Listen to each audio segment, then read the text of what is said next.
छोट्या मित्रांनो ऐका, आज आपण शिकणार आहोत मजेशीर अक्षर ओ. ओ म्हणजे ओठ. ओठांनी आपण बोलतो आणि गोड हसतो.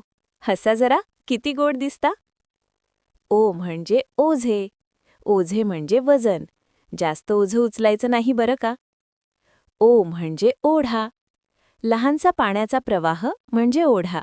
ओढ्यात पाणी हळूहळू वाहतं. ओ म्हणजे ओसरी. घरासमोरची जागा म्हणजे ओसरी.